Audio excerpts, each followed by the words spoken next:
अब देखिए आ रहा है। अच्छा चलिए, कैसे बता आपको? अच्छा, देखो अब आ रही है आवाज प्रभात?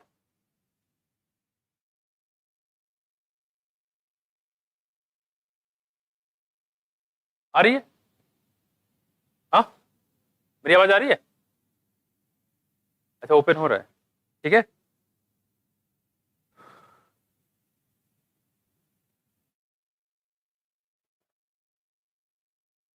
समझ गए? इसमें बात समझ में आई कि नहीं आई? तो ये कहने मतलब यहाँ पे है कि वो जो है एटीए तो पहले खुला होता है। आप खुद सोचो 70% अपने आप आता है, जो 30% आता है वो कंट्रेक्शन से आता है। उसमें हाँ सेंटेंस देख लो, फिर से देख लो। इसमें लिखा होता है tricuspid and bicuspid valve open. क्यों ओपन होता है? Due to pressure exerted by the simultaneous contraction of atria. Atria के कंट्रैक्शन की वजह से होता है। ये बात सही, कंट्रैक्शन की वजह से होता है, लेकिन मात्र 30% के लिए। 70% तो ग्रेविटी वजह से अपने आप आ जाता है, उसमें तो नहीं होता है। तो इसलिए ये थोड़ा सा बहुत लैंग्वेज बहुत माइन्यूट में चेंज होता है। अगला देखो यहाँ पे सी वाला जो ऑप्शन दिया है, blood move freely from atrium to ventricle during joint diastole. During joint diastole freely अपने आप आता है ड्यू टू ग्रेविटी। उसमें तो वास्तव में आप 70% के लिए बोले, अगर यहाँ ये बोलता है 30% के लिए जो प्रेशर लगाता है जिसकी वजह से ये वॉल ओपन होता है, तो वो बात सही हो जाता है। तो इसका मतलब ये हो गया यहाँ पे सी वाला बिल्कुल सही हो गया। डी वाला देख लो, increase ventricular pressure causes closing of semilunar valve. जब सेमिनल वॉल को क्लोज कर दोगे तो ब्लड कहाँ जाएगा? फिर एटीएम में वापस चला जाएगा। तो किसको क्लोज करना है? ट्राइकस्पिड बाइकस्पिड को क्लोज कर देना, सेमिनल वॉल को ओपन कर देना है। राइट जो हो सेमिनल वॉल ओपन होगा तो यहां से ब्लड जाएगा किस पे? लंग्स को, पल्मोनरी आर्टरी के थ्रू। और जो लेफ्ट वाला होगा वो कहां पहुंचाएगा? पूरे बॉडी में पहुंचाएगा। मैं थोड़ा सा ध्यान रखिएगा। तो ये क्या होगा? ये बिल्कुल गलत हो गया। समझ गए? तो इसको चीज को थोड़ा ध्यान रखना बहुत उसके लिए, ठीक है। एक क्वेश्चन पूछा गया 2020 में, ऐसे बता दो। कह रहे क्यूआरएस कॉम्प्लेक्स जो होता है, क्यूआरएस कॉम्प्लेक्स ईसीजी में जो स्टैंडर्ड ईसीजी होता है, ठीक है, इसमें क्या होता है, क्या रिपेंड करता है? पहला दिया है रिपोलराइजेशन ऑफ आर्किल। सही गलत है? गलत है। डीपोलराइजेशन ऑफ आर्किल गलत है। डीपोलराइजेशन ऑफ वेंट्रिकल सही है कि नहीं?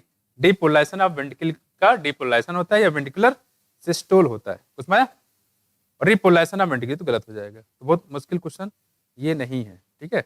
बाकी पी वेव क्यू आर और टी वेव कई बार क्वेश्चन इसमें पूछे गए हैं। बस 2 क्वेश्चन थे।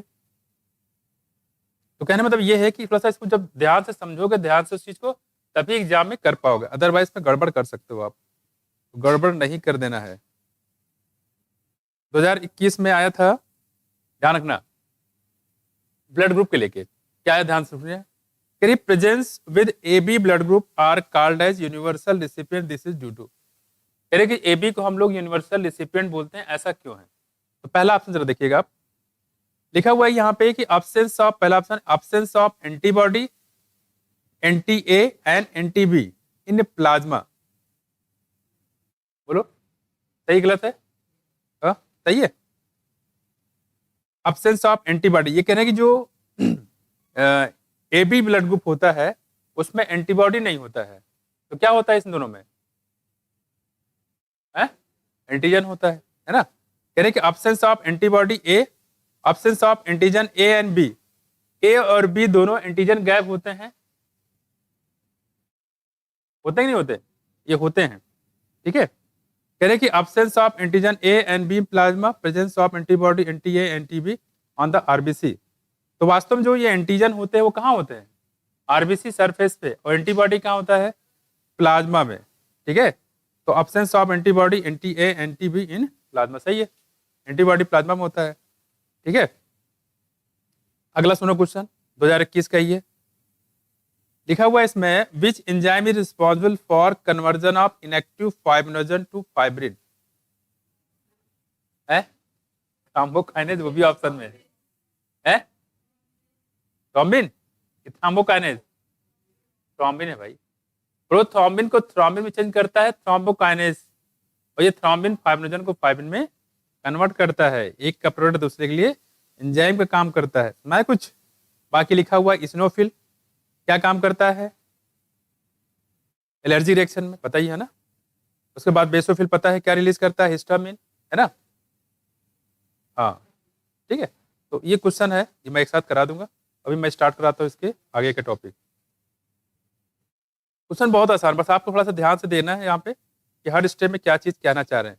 जहाँ पे प्रॉब्लम है थोड़ा सा होगा, वहां पे मैं आपको कुछ उस तरीके से चीजें बता देंगे ताकि क्वेश्चन आपका गलत ना हो।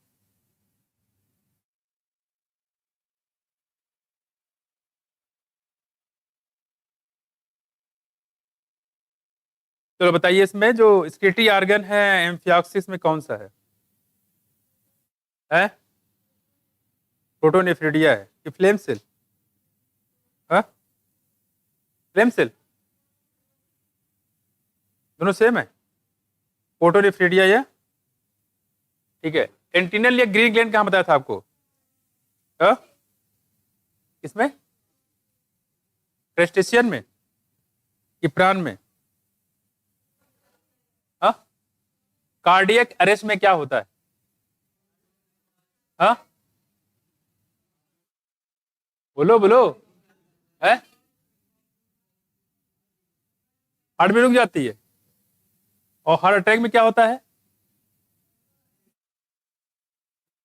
क्या?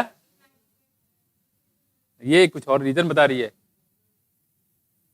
मसल जो है वो डैमेज होता है। अब ये पूछे क्यों डैमेज होता है, तो ये आप बताइए। इनएडिक्वेट सप्लाई ऑफ ब्लड। इंजाइना में क्या होता है? इंजाइना में क्या होता है? Chest pain, acute chest pain. और ऐसा क्यों होता है? हैं? ऑक्सीजन सप्लाई नहीं पहुंच पाती, किसको? हार्ट को, ठीक है। हार्ट में जो आर्टरी वेन होता है उसको क्या बोलते हैं? हैं? आर्टरी वेन को क्या बोलते हैं बच्चे? हैं? आर्टरी या वेन को बोलते हैं कोरोनरी आर्टरी या कोरोनरी वेन, ठीक है। कोरोनरी आर्टरी या कोरोनरी वेन बोलते हैं, ठीक है। इस पर तो ध्यान रखिएगा। इम्फाइसिमा क्या होता है इसमें? हाँ, इरेगुलर रहता है। हाँ, उसकी जो सरफेस होती है इसमें कार्बन डिपोजिट होता है, जिसके बाद सरफेस क्या हो, सरफेस एरिया कम हो जाता है, ठीक है। तो ये थोड़ा सा बात करिएगा। हम लोग बात करें यहाँ पे किडनी की। किडनी का वजन कितना बताया था? 120 से 170 किलोग्राम है, ग्राम। इतना तो आदमी का वजन भी नहीं होता है जितना किडनी को जाएगा, है कि नहीं? चलो ठीक है। और स्ट्रक्चरल फंक्शन को बोलते हैं क्या बच्चे हम लोग? हाँ? नेफ्रॉन। कितने नेफ्रॉन होते हैं ह्यूमन में? 2 मिलियन। 2 मिलियन होते हैं। कितने? 2 मिलियन। और हम लोग बात करते हैं यहाँ पे नेफ्रॉन की। तो नेफ्रॉन में हमने बेसिकली 2 पार्ट बताए थे, आपको याद है? कौन कौन से? ग्लोमुलस और रिनल। रिनल ट्यूबिन में कितने पार्ट, कौन कौन से? पहले पीसीटी आ गया, बोमेंस कैप्सूल, उसके बाद और डीसीटी।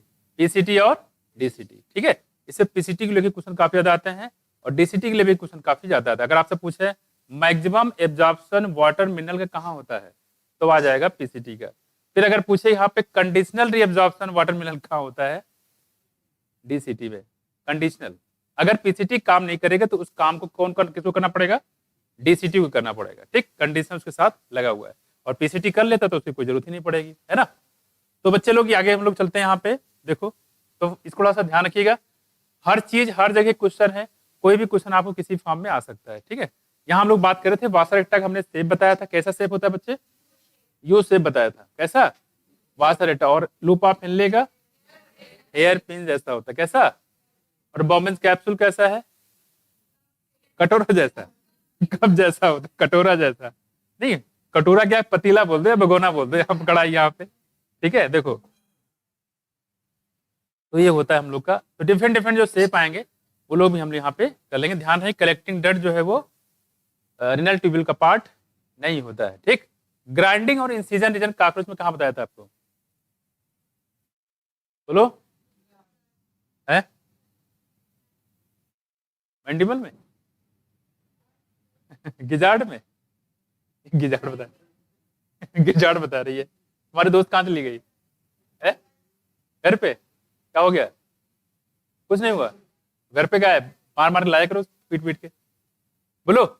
हाँ, हो सकता है ऑनलाइन देख रही हो, दिखा से ही बात कर रहे हैं। बोलो। कहाँ? मैंडिबल? मैंडिबल में ना?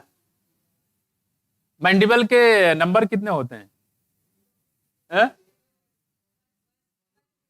1 पेयर होता है। और मैक्सिला के, लेब्रम के और लेबियम के, हाइपोफैरिंग्स, सिंगल। बहुत सही, सब याद हो गया तुम लोग को, है ना? देखो यहाँ पे कहाँ तक कराया बच्चे, ये फिगर हो गया था ना? कोई दिक्कत तो नहीं इसमें? हमने यहीं तक कराया था शायद, है ना? यहाँ से कराना है। हो गया था ये? ओके। बच्चे लोग सुनो, मेरी बात सुनो, मेरी बात सुनो, मेरी बात सुनो। चलो चलते हुए करते इसका खात्मा, है ना, किडनी का।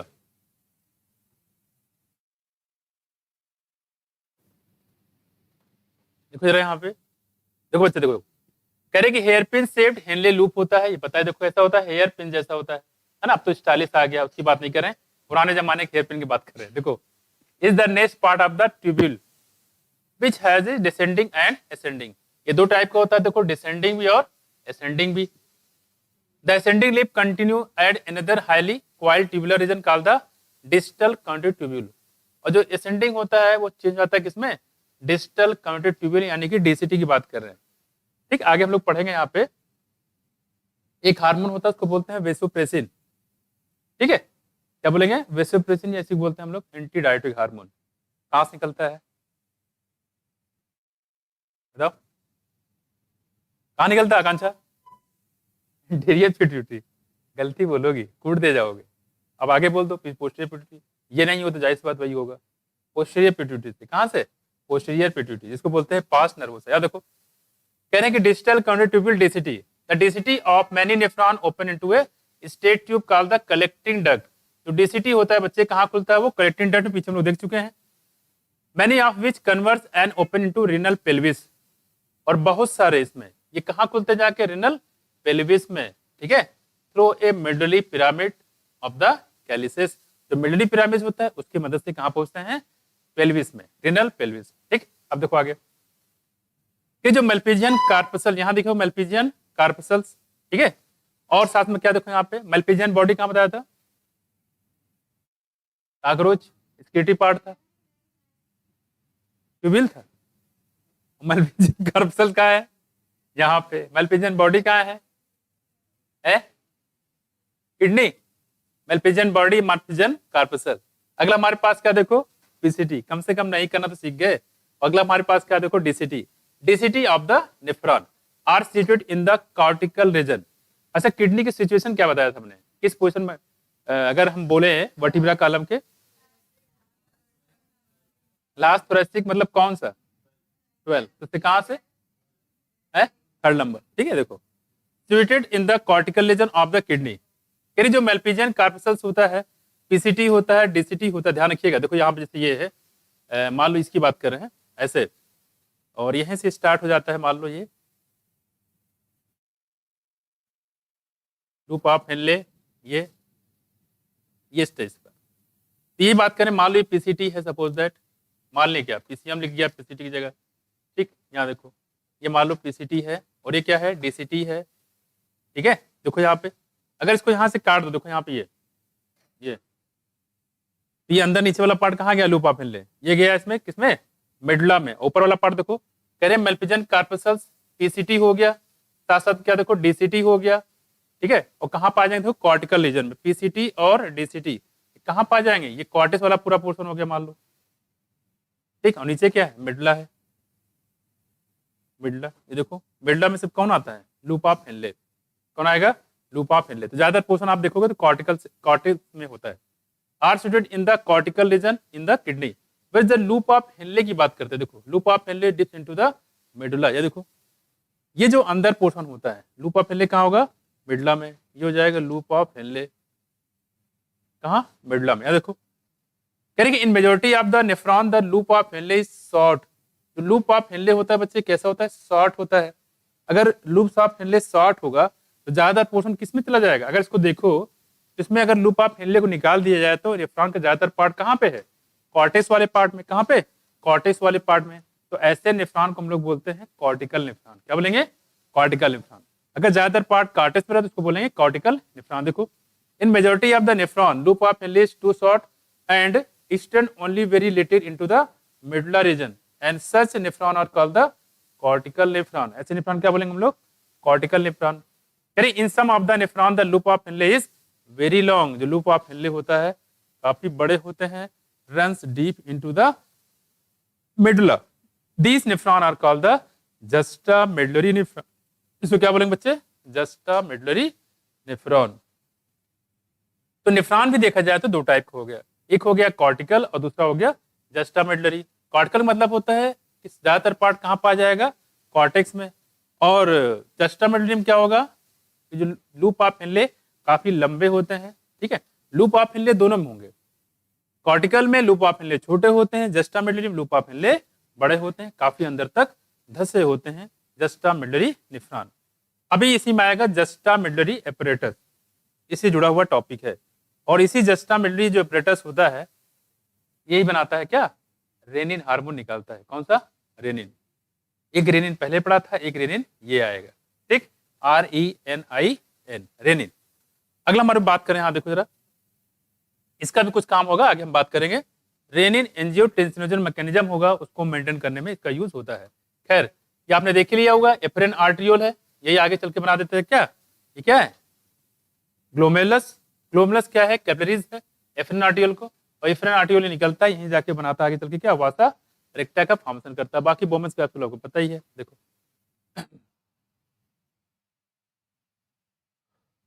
the efferent arteriole emerges from glomerulus form a fine capillary network around the renal tubule। renal tubule के चारों तरफ एक नेटवर्क बनाता है। ठीक है, और इसी को हम लोग बोलते हैं क्या, देखो इसको हम लोग बोलते हैं वासा रेक्टा। देखो ये होता है वासा रेक्टा। तो efferent arteriole emerges from the glomerulus form a fine capillary network around the renal tubule। इसी को हम लोग बोलते हैं पेरीट्यूबुलर कैपिलरीज। क्या बोलेंगे, पेरीट्यूबुलर कैपिलरीज।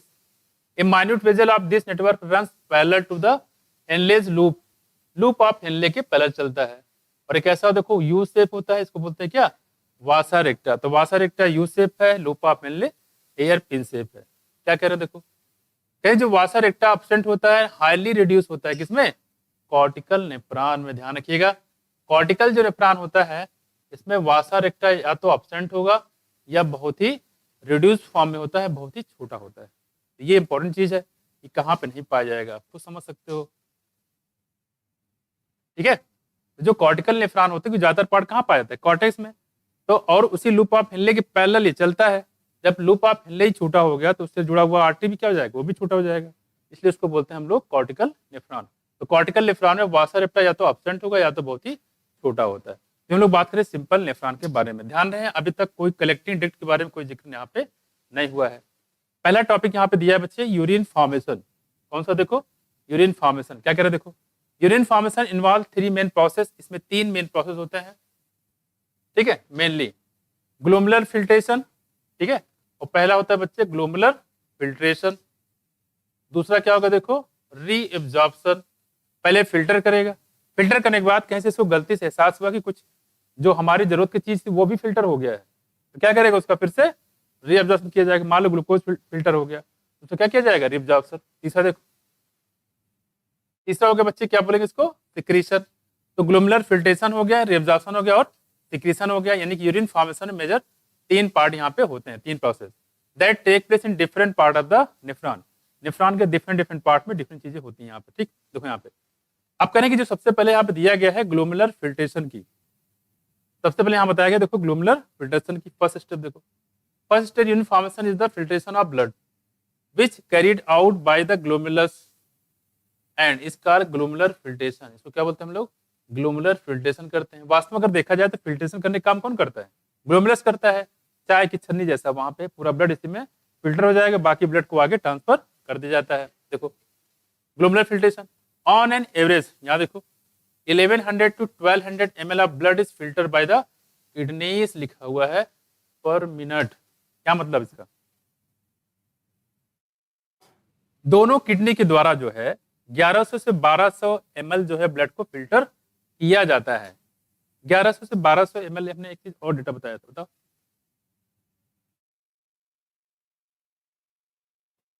आरवी क्या था? आरवी, ठीक है, बिल्कुल आरवी था। और ये आरवी कितना था? ये आरवी कितना था? 1000 to 11, ठीक है, 1000 to 11। आगे देखो यहाँ पे कह रहे हैं यहाँ पे किडनी पर मिनट विच कॉन्स्टिट्यूट रफली 1/5 ऑफ, कितना? 1/5 of the blood pumped out by each ventricle of the heart in a minute. Total जितनी प्रेगनेंसी होती है उसका कितने % जो होता है अबॉर्शन हो जाता है? टोटल प्रेगनेंसी कितनी होती है पूरे वर्ल्ड में और कितना उसका % अबॉर्शन हो जाता है? पता है किसी को? पूरे वर्ल्ड में 45 से 50 मिलियन। उसका 1/5 जो है वो क्या हो जाता है? अबॉर्शन हो जाता है, किसी ने डायरेक्टली या इनडायरेक्टली, या तो हो जाता है या तो करा दिया जाता है। ये देखो ये भी लिखा है क्या? 1/5 है, ठीक है, क्या है? 1/5 है। देखो कह रहे कि यहाँ पे किडनी पर मिनट विच कॉन्स्टिट्यूट रफली 1/5 ऑफ द ब्लड। और आप खुद ही देखो यहाँ पे 11 × 5 = 55, लगभग 55 यानी कि 5.5 लीटर होता है, तो 5.5 का 1/5 ही तो है ये 1100, है ना। तो ये कह रहे हैं कि जो 1/5 पूरे ब्लड का 11 लगभग 1/5 पोर्शन जो है फिल्टर हो जाता है 1 मिनट में। दोनों किडनी के द्वारा 1 मिनट में 1100 से 1200 ml ब्लड को फिल्टर कर लिया जाता है। फिल्टर करने के बाद जो फिल्ट्रेट बनता है उसे निकाल के बाहर किया जाता है। देखो ventricle of the heart in a minute, the glomerular capillary blood pressure causes filtration of A blood. कह रहे कि इसमें जो ब्लड प्रेशर होता है उसके वजह से, प्रेशर की वजह से यहाँ पे फिल्टर किया जाता है, काजेस फिल्ट्रेशन ऑफ ब्लड। कहने की थ्रू 3 लेयर, उसमें मात्र कितने लेयर होते हैं? देखो 3 लेयर। ऐसे हमने आपको बताया था कहाँ पे? लंग्स में, एलुलाई में, वहां कितने लेयर थी? 3 लेयर थी। पहली थी एलुलर लेयर और दूसरी थी यहाँ पे क्या? बेसमेंट सब्सटेंस, बेसमेंट सब्सटेंस, और तीसरा एंडोथेलियम वॉल्स होती है। किसकी बनी थी? ब्लड वेजल की। ब्लड वेजल की वॉल हो जाएगी, एंडोथेलियम बनी होती है ना, इसको एमएस एंडोथेलियम याद है। तो 3 लेयर वहां भी थी और 3 लेयर यहाँ पे भी मिलेगा आपको, ठीक। देखो कह रहे endothelium of glomerular blood vessel, जो एंडोथेलियम है ग्लोमुलर ब्लड वेजल का, ये तो बात वही कॉमन जो पहले वाली थी। दूसरा देखो the epithelium of Bowman's capsule, जो बॉमेंस कैप्सूल होती है उसकी इपिथेलियम, यहाँ देखो नंबर 2 हो गया। पहला हो गया यहाँ पे एंडोथेलियम ग्लोमुलर ब्लड वेजल, दूसरा हो गया बॉमेंस कैप्सूल। तीसरा देखो यहाँ लिखा है बेसमेंट मेम्ब्रेन, क्या? बेसमेंट मेम्ब्रेन इन दोनों के बीच में, वहां बेसमेंट सब्सटेंस था, यहाँ बेसमेंट मेम्ब्रेन, इसको खास तो ध्यान रखिएगा। कहेंगे between this 2 layer the epithelial cell of Bowman's capsule called the podocyte. जो एपिथेलियल सेल होता है बच्चा किसका? बॉमेंस कैप्सूल का, उसको हम लोग क्या बोलते हैं? पोडोसाइट। कैसे? पोडोसाइट। यहाँ देखो जो ऐसे था ना, ये इस टाइप का, और ये जो है इस तरीके से ऐसे लगे रहते हैं इंट्रिकेट मैनर में, इस टाइप से, ठीक है।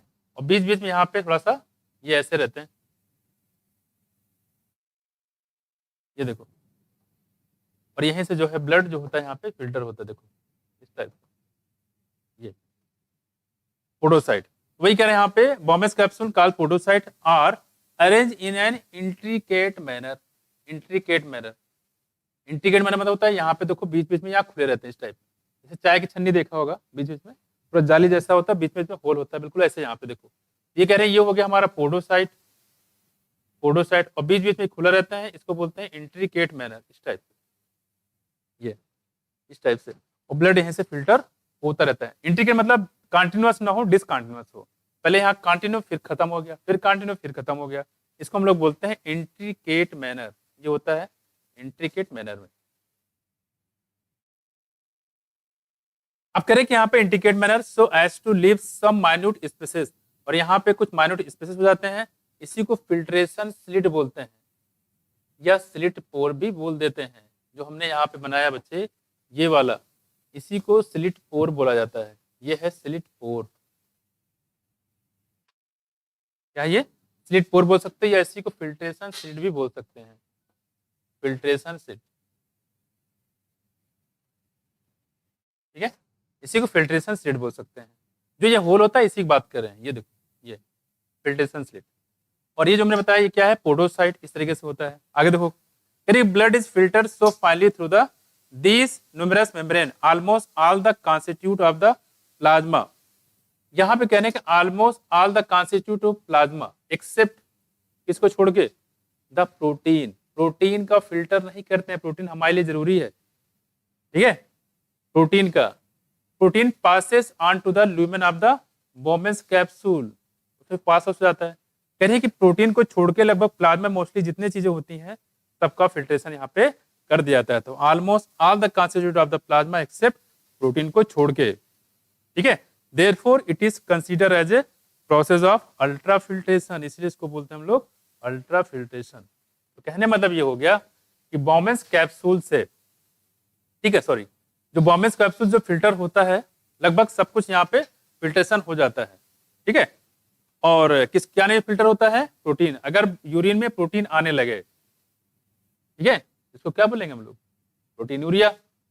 यूरिन प्रोटीन क्या लोग, प्रोटीन यूरिया। इसका मतलब कि बॉडी में कुछ ना कुछ बॉडी मेटाबॉलिज्म जो है डिस्टर्ब हो रहा है, प्रोटीन टूट रहा है, इसका मतलब बॉडी कोई ना कोई पार्ट जो है डिजेनरेट कर जा रहा है। तो तुरंत जो है इसको डॉक्टर को दिखाना चाहिए। देखो यहाँ पे इसको हम लोग बोलते हैं, क्यों कह रहे हैं कि ज्यादातर पार्ट को ही फिल्टर कर देता है, इसीलिए इसको बोलते हैं अल्ट्रा फिल्ट्रेशन। क्या बोलेंगे, अल्ट्रा फिल्ट्रेशन। ठीक है, तो इसको थोड़ा सा ध्यान रखिए। इससे डायलिसिस जो करते हैं वो भी अल्ट्रा फिल्ट्रेशन में ही आता है। अभी डायलिसिस हम लोग आगे पढ़ेंगे। इंपॉर्टेंट चीज देखो यहाँ पे क्या बताया हमने, सबसे इंपॉर्टेंट चीज यहाँ पे ये है कि यूरिन फॉर्मेशन में 3 स्टेप होते हैं। पहले स्टेप का नाम बच्चे क्या है, ग्लोमेरुलर फिल्ट्रेशन। दूसरे नाम क्या है, देखो रीअब्जॉर्प्शन। फिल्ट्रेशन करने के बाद कोई इंपॉर्टेंट चीज छूट गई है तो फिर से इसको रीअब्जॉर्प्शन कर लेंगे। और तीसरी चीज यहाँ पे है सिक्रीशन, यानी कि जो आपका यूरिन फॉर्मेशन में सिक्रीशन भी किया जाता है। ठीक, और कह रहे हैं यहाँ पे ये डिफरेंट पार्ट में होता है। पहले स्टेप देखो बताया गया कौन सा, यहाँ पे फिल्ट्रेशन। और फिल्ट्रेशन में क्या बोलते हैं इसको, ग्लोमेरुलर फिल्ट्रेशन। और कह रहे हैं 1100 से 1200 लगभग जो ml ब्लड होता है ये फिल्टर किया जाता है दोनों किडनी के द्वारा 1 मिनट में। और लगभग पूरे ब्लड का कितना % होता है, ये 1/5 होता है। कितना होता है, 1/5 होता है। और फिल्ट्रेशन जब करते हैं तो इसमें 3 लेयर का इन्वॉल्वमेंट होता है। देखो पहला क्या बताया, देखो यहाँ पे endothelium of glomerular blood vessel.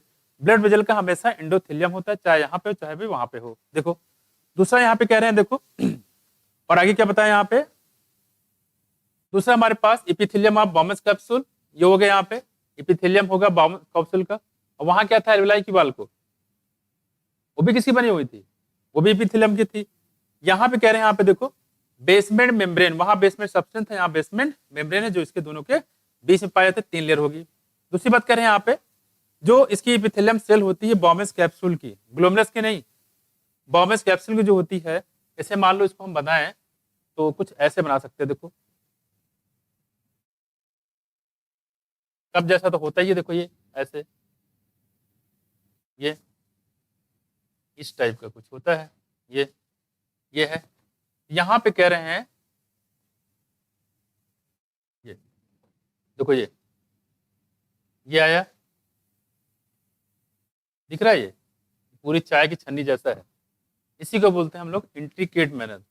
ये है, ये होता है इंट्रिकेट। ठीक है, तो ग्लोमेरुलर नहीं, बोमेंस कैप्सूल की बात करें, देखो यहाँ पे कह रहे हैं intricate manner so as to leave the some, कुछ स्पेस छूट जाते हैं, इनको स्लिट पोर बोलते हैं। जो ये है हमारा, इसी को हम लोग बोलते हैं स्लिट पोर, ये होता है स्लिट पोर। और देखो कह रहे हैं कि स्लिट पोर या इसी को फिल्ट्रेशन स्लिट बोल सकते हैं। ठीक है, और बताया था यहाँ पे कि जो कह रहे हैं कि लगभग सब कुछ ये फिल्टर कर देते जो कुछ प्लाज्मा में पाया था। आपको याद करिए कि प्लाज्मा में क्या क्या पाया जाता है, 55% कवर करता है। पहला बताया था वाटर जो होता है 90 से 92%। दूसरा बताया था हमने क्या, प्रोटीन, कौन कौन सा, एल्बुमिन, ग्लोबुलिन और फाइब्रिनोजन। प्रोटीन को ये ट्रांसफर करेगा नहीं। ठीक, अगला बताया था minerals, sodium, potassium, bicarbonate, magnesium वगैरह। ठीक है, और कुछ बताया था क्लॉटिंग फैक्टर। तो ये लगभग सब कुछ ये फिल्टर कर देता है, सिर्फ किसको नहीं करता, प्रोटीन को छोड़ के। ठीक है, इसीलिए इसको हम लोग बोलते हैं अल्ट्रा फिल्ट्रेशन। तो अल्ट्रा फिल्ट्रेशन क्लियर हो गया। 1100 से 1200 ml दोनों किडनी के द्वारा 1 मिनट में फिल्टर किया जाता है। इसको थोड़ा सा ध्यान करिएगा। ठीक, अब देखो जरा,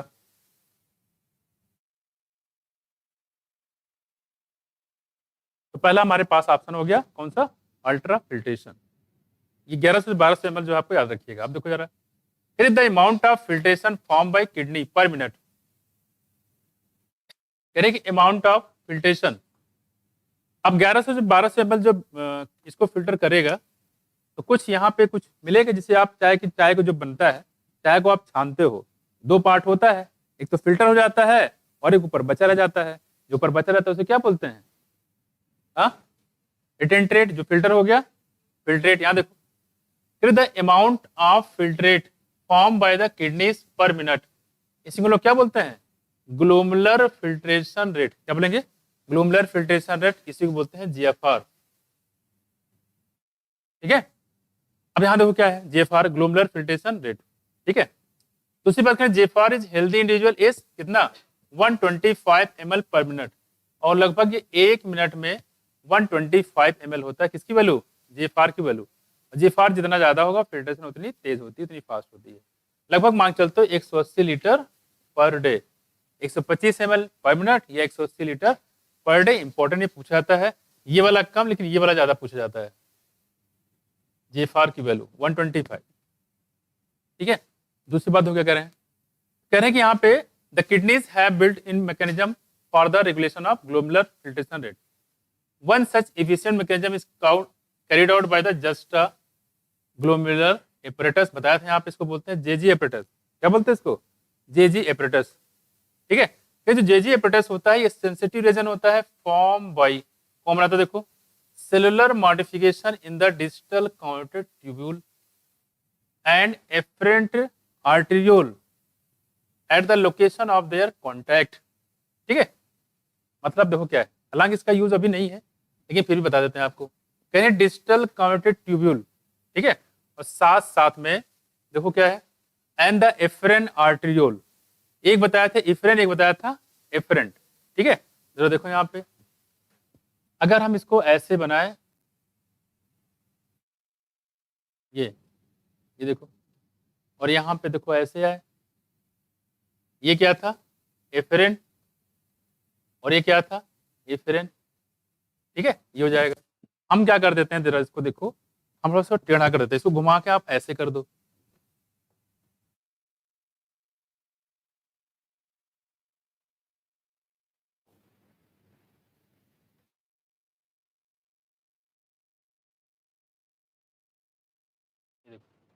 यहाँ पे हो गया, और यहाँ पे हो गया हमारा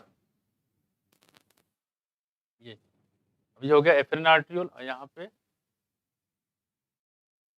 ये हो ग्लोमुलस, ये हो गया। ठीक है, ये एफरेन आर्ट्रियोल होगा। उसके बाद ये देखो यहाँ पे, ये आगे जाएगा, यहाँ पे आपका होगा पीसीटी। कौन होगा, पीसीटी। ये पीसीटी आ रहा है,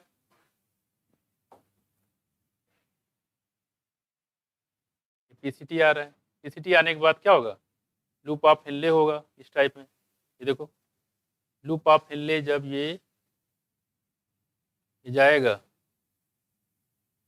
ये क्या बनाएगा, ये बनाएगा पीसी, सॉरी, ये डीसीटी बन जाएगा।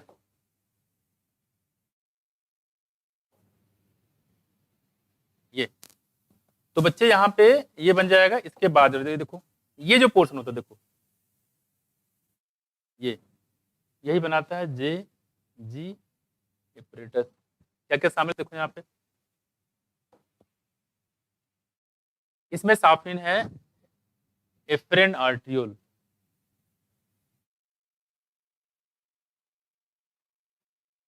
ठीक है, क्या शामिल है, एफरेन आर्ट्रियोल शामिल है। और क्या शामिल, देखो यहाँ पे शामिल है डीसीटी। डीसीटी ये पूछा जाता है, चलो भाई, डीसीटी याद रहेगा। तो डीसीटी और ये मिला के ये बनाते हैं बच्चे एफरेंट आर्ट्रियोल, ये पूरा पोर्शन। ठीक है, ये क्लियर। तो अगर आपसे पूछे जेजी एपरेटस कौन बनाता है, तो क्या बताओगे, एफरेन आर्ट्रियोल, और साथ साथ में डीसीटी। कौन सा, डीसीटी वाला पोर्शन। कौन सा, डीसीटी वाला पोर्शन। ये पीसीटी हो गया, ठीक है, लूप ऑफ हेनले हो गया, ठीक, और ये आपका डीसी हो जाएगा, डीसीटी। क्लियर है, याद रहेगा। और यही जो जस्टा ग्लोमेरुलर एपेरेटस होता है, यही क्या रिलीज करता है बच्चे, बताया, क्या निकालेगा, रेनिन निकालता है। क्या निकालता है बच्चे, रेनिन। ये अभी आगे आएगा, उसके बारे में हम लोग यहाँ पे इसके बात करेंगे, ठीक है। देखो, तो यहाँ पे कह रहे हैं कि ए फॉल इन जेफार, अगर जेफार कम होगा यानी कि प्रेशर कम होगा, activate the JG cell, JG cell जो हुआ, जेजी एपेरेटस में जेजी सेल पाए जाते हैं, क्या कर देंगे, एक्टिवेट हो जाएगा, क्या निकालेगा, रेनिन। क्या निकालेगा, renin, which stimulate the glomerular blood flow, जो ग्लोमेरुलर ब्लड फ्लो को स्टिमुलेट करेगा, and thereby GFR back to normal, और जेएफआर क्या हो जाएगा, नॉर्मल हो जाएगा। हालांकि ये जो इसका जो क्या नाम है अभी जो इसका जो अरेंजमेंट होता है, ये न्यूरो एंडोक्राइन भी होता है, ठीक है। तो अभी जब आप किडनी का रेगुलेशन पढ़ाएंगे तो उसमें इसके बारे में बात करेंगे। फिलहाल इतना ध्यान रखिए कि जेएफआर को नॉर्मल करने के लिए हम लोग रेनिन का यूज करते हैं। और जो कौन बनाता है, juxta glomerular apparatus, juxta glomerular बनाता है कौन, एफरेन आर्ट्रियोल, साथ में डीसीटी, इसको थोड़ा सा ध्यान रखिएगा। अब देखो आगे कह रहे हैं comparison of volume of the filtrate form, ठीक है। अब दूसरा हमारे पास है, देखो पहला था हमारा फिल्ट्रेशन, इसको बोलते हैं अल्ट्रा फिल्ट्रेशन। अगला हमारे पास क्या है, रीअब्जॉर्प्शन, है ना। देखो एक comparison of the volume of the filtrate, आप देखते हैं यहाँ पे कि जितना फिल्ट्रेट होता है, ठीक है, उसके कंपेयर में जो एब्जॉर्प्शन होता है उसको जरा देखो क्या होता है।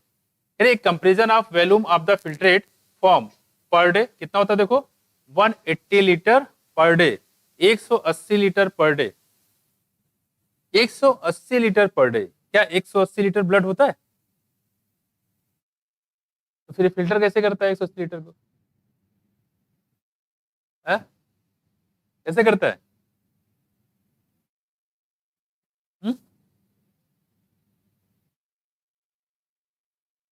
क्या साइकिल में रहता है, जैसे कूलर में देखा होगा मशीन में टुल्लू मशीन लगा रहता है।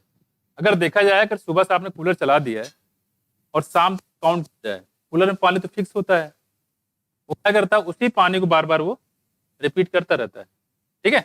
तो आप अगर उसको काउंट करने बैठोगे तो 5 लीटर रहेगा, तो लगभग 50-60 लीटर जो है फिल्टर कर देता है, बार बार उसी को सर्कुलेट कर देता है। सेम वैसे यहाँ भी होता है। तो कह रहे हैं कि अगर देखा जाए इसको, comparison of volume of the filtrate form per day 180 litre per day with that of the urine release, लेकिन उसके कंपेयर में यूरिन तो बहुत ही कम होता है, 1.5 लीटर। 180 लीटर फिल्टर करने के बाद एक 1.5 लीटर यूरिन होता है पेशाब पर डे, इतना कम क्यों है? अगर 180 लीटर के हिसाब से होने लगे तो आदमी सारा काम धाम छोड़ के इसी काम में लग जाए, वो सुबह शाम तक एक ही जगह नजर आएगा, वो नहीं पेशाब करते हुए। क्या कर रहे हो, पेशाब कर रहे हैं। यहाँ देखो, अब यहाँ पे कह रहे हैं कि 1.5 लीटर, देखा जाए तो 1.5 लीटर की भी जरूरत नहीं है। इसमें जो यूरिया बनता है वो 25 से 30 ग्राम बनता है, कितना, 25 से 30 ग्राम। तो वास्तव में 25 से 30 ग्राम यूरिया निकाल दो, बात खत्म हो गई। लेकिन यूरिया तो सॉलिड होता है, अब सॉलिड को बॉडी तो ऐसे निकाल कर फेंक तो सकते नहीं है। तो उस 25 से 30 ग्राम यूरिया निकालने के लिए हमें जो है इसमें लगभग 1.25 लीटर के आसपास पानी मिलाना पड़ता है। समझा, क्या मिलाना पड़ता है, पानी मिलाता है। जब पानी मिला दोगे तो पानी में क्या हो जाएगा, सॉल्युबल हो जाएगा। तो पानी जब पेशाब जाएगा उसके साथ यूरिया भी बाहर चला जाता है। बॉडी कभी नहीं चाहती कि उसके बॉडी से कोई पानी जैसा कुछ निकले, वाटर कुछ निकले, क्योंकि पानी वैसे मुश्किल होता है, 20 रुपए के लीटर पानी मिलता है। तो हमारी बॉडी नहीं चाहती कि पानी बाहर निकले, लेकिन मजबूरी क्या है कि इस यूरिया को हटाने के लिए हमें पानी रिक्वायरमेंट पड़ेगी। इस वजह से यहाँ इसको फिल्टर किया था। देखो खैर, तो वही कह रहे हैं यहाँ पे, देखो can you suggest that nearly, यहाँ देखो क्या लिखा हुआ है, nearly 99% of the filtrate has to be reabsorb. लगभग 99% जो होता है रीअब्सॉर्ब हो जाता है इन द रीनल ट्यूब्यूल। कहाँ पे, रीनल ट्यूब्यूल में। और रीनल ट्यूब्यूल में भी सबसे ज्यादा कहाँ पे, पीसीटी वाले पार्ट में। This process called the reabsorption, इसी को हम लोग बोलते हैं रीअब्सॉर्प्शन। ज्यादातर पानी जो मैटर होता है फिर से वो रीअब्सॉर्ब हो जाता है। The tubular part, tubular epithelium cell in different segment of the nephron perform this either by active और पैसिव। दो तरीके से कर सकता है, एक्टिव या पैसिव मैकेनिज्म से। For example substance like glucose, वो आपने पढ़ा भी पीछे, हमने आपको एक्टिव बताया था और पैसिव बताया था। पैसिव में 2 बताया था हमने, डिफ्यूजन बताया था और फिल्ट्रेशन बताया था, फैसिलिटेड, ठीक है। फर्स्ट में किसी कैरियर प्रोटीन की मदद से था, है ना। और हमने बताया था यहाँ पे जो सिंपल डिफिजन से बताया था, क्या क्या बताया था हमने, ग्लूकोज बताया था, अमीनो एसिड बताया था और सोडियम आयन था, ठीक है। जबकि वहां हमने बताया था आपको फर्स्ट एड में ग्लूकोज और अमीनो एसिड थे, पहले फ्रक्टोज थे लेकिन अब तो ग्लूकोज कर दिया गया है। और एक्टिव में क्या क्या था, क्लोराइड आयन, सोडियम और क्या, सोडियम आयन, क्लोराइड आयन और ग्लूकोज हो गया, यही है। क्लोराइड आयन है और कुछ नहीं है, अरे अमीनो एसिड है, ग्लूकोज है और क्लोराइड आयन, ये तो है, अमीनो एसिड, ग्लूकोज और कौन सा, क्लोराइड आयन, ये हो गया। अब करें यहाँ पे, जैसे यहाँ बताया गया substance like glucose, amino acid और सोडियम, ये बताया देखो, glucose, amino acid and sodium etcetera in the filtrate are reabsorbed actively, ये एक्टिवली एब्जॉर्ब होता है, कैसा होता है, एक्टिवली एब्जॉर्ब होता है। आगे देखो, वेज द नाइट्रोजनस वेस्ट, जो नाइट्रोजनस वेस्ट होता है इसकी बात करें यहाँ पे, एब्जॉर्ब बाई पैसिव ट्रांसपोर्ट, ये पैसिव ट्रांसपोर्ट से एब्जॉर्ब होता है, ठीक है। यहाँ देखो, फिर reabsorption of water also occurs passively, फिर जो वाटर का एब्जॉर्प्शन भी होता है वो भी कैसा होता है, पैसिवली होता है, in the initial segment of nephron, किसकी बात कर रहे हैं ये, इनिशियल सेगमेंट मतलब पीसीटी की बात कर रहे हैं, किसकी बात कर रहे हैं, पीसीटी की, ठीक है। तो वही यहाँ पे कह रहे हैं कि जो चाहे नाइट्रोजनस वेस्ट का हो, चाहे वाटर का जो एब्जॉर्प्शन होता है कैसा होता है यहाँ पे, पैसिव होता है, कैसा होगा, पैसिव। लेकिन जो हमारा बताया गया यहाँ पे ग्लूकोज का, अमीनो एसिड का और सोडियम आयन का, इसका कैसा होता है बच्चे, इसका कैसा बताया यहाँ पे, एक्टिव होता है, कैसा होगा, एक्टिव। ये कुछ यहाँ पे है। तो हमने क्या बताया था यहाँ पे, पहला हमने पढ़ा कौन सा, पहला प्रोसेस क्या था इसमें, यूनिट फॉर्मेशन का अल्ट्रा फिल्ट्रेशन, और दूसरा क्या था, रीअब्जॉर्प्शन, फिर क्या था, सिक्रीशन। तो हम लोग अभी सिर्फ पढ़ रहे हैं रीअब्जॉर्प्शन, कौन सा, रीअब्जॉर्प्शन। अब आते हैं तीसरे पे, कौन सा पार्ट है, सिक्रीशन। तो यहाँ पे एक चीज थोड़ा ध्यान रखिएगा कि नाइट्रोजनस बेस पूछे चाहे वाटर पूछे, इसका एब्जॉर्प्शन कैसा होता है, हमेशा पैसिव होगा, कैसा होगा, पैसिव होगा। तो इसको ध्यान रखिएगा। इनिशियल सेगमेंट मतलब पीसीटी की बात कर रहे हैं, कौन सा है, पीसीटी, ठीक है।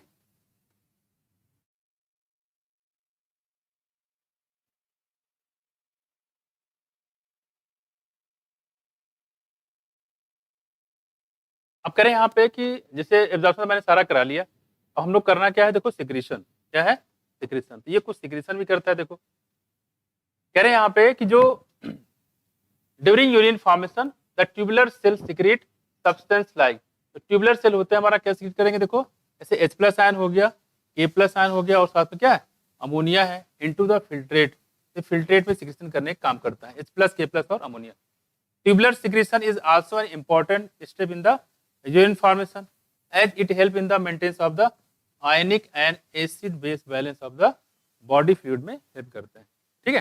हालांकि अलग अलग सेगमेंट में, पीसीटी में अलग होगा, डीसीटी में अलग होगा, लूप ऑफ एनले में अलग अलग सेपरेट यहाँ पे होता है, इसको हम अलग अलग करके यहाँ पे देखेंगे, ठीक। देखो अगला हमारे पास देखो क्या फंक्शन ऑफ द ट्यूब्यूल की फंक्शन क्या, देखो पहले हमने बताया था यहाँ पे पीसीटी के बारे में, यानी प्रॉक्सिमल कन्वर्टेड ट्यूब्यूल पीसीटी हो गया, प्रॉक्सिमल कन्वर्टेड ट्यूब्यूल, यानी PCT line by simple cuboidal, यहाँ देखो simple cuboidal brush border epithelium, ये आ चुका है और हमने बताया भी था वहां पे, इंपॉर्टेंट भी कई बार रिपीट किया गया है, simple cuboidal brush border epithelium, ये हो गया। दूसरा देखो which increase the surface area for the reabsorption, दूसरी बात कह रहे हैं कि ये सरफेस एरिया को बढ़ा भी देते हैं, रीअब्जॉर्प्शन, ठीक है।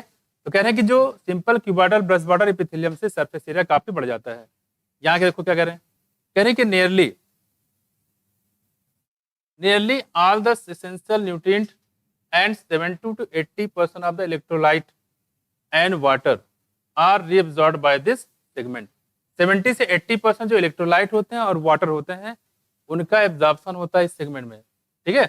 लगभग सारे essential nutrient, amino acid, carbohydrate, glucose वगैरह, ठीक है, उन सबका एब्जॉर्प्शन भी यहाँ पे हो जाता है, ठीक है। ये पूछा भी जाता है कि मैक्सिमम एब्जॉर्प्शन कहाँ होता है, तो क्या बताओगे, पीसीटी में। PCT also help in the maintain pH and ionic balance of the body, यानी ये पीएच को और आयनिक बैलेंस को मेंटेन करने का भी काम करता है।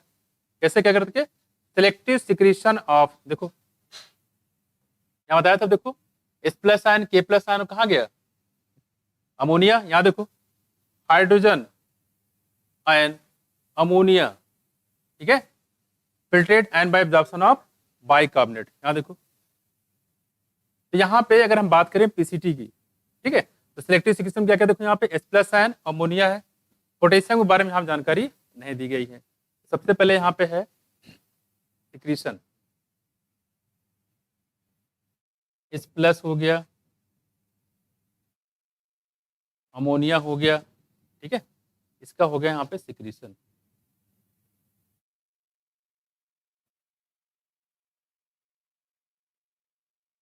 ठीक है, यहाँ पे हो गया। दूसरी बात अगर हम बात करें यहाँ पे जो एब्जॉर्प्शन की बात कर रहे हैं वो किसका होगा, देखो यहाँ पे बाइकार्बोनेट का, किसका, बाइकार्बोनेट का।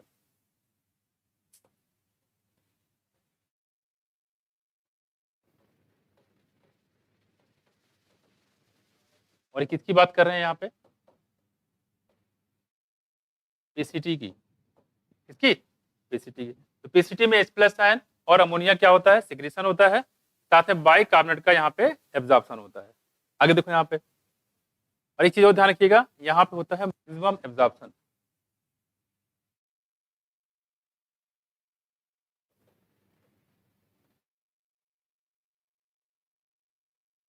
ठीक है, अगला हमारे पास देखो क्या कह रहे हैं यहाँ पे, अगला हमारे पास है डीसीटी के बारे में। देखो देखो sorry, loop of Henley. Loop of Henle की बात करें यहाँ पे क्या कह रहे हैं, देखो रीअब्जॉर्प्शन इज मिनिमम, यहाँ पे रीअब्जॉर्प्शन मिनिमम होता है इन इट्स असेंडिंग लिम्ब। जो असेंडिंग लिम्ब होता है उसकी बात करें, दो पार्ट होते हैं, एक डिसेंडिंग होता है और एक असेंडिंग होता है। लेकिन कह रहे हैं जो असेंडिंग लिम्ब होता है उसमें रीअब्जॉर्प्शन क्या होता है, मिनिमम होता है। However this region plays significant role in the maintenance of high osmolarity of the medullary interstitial fluid.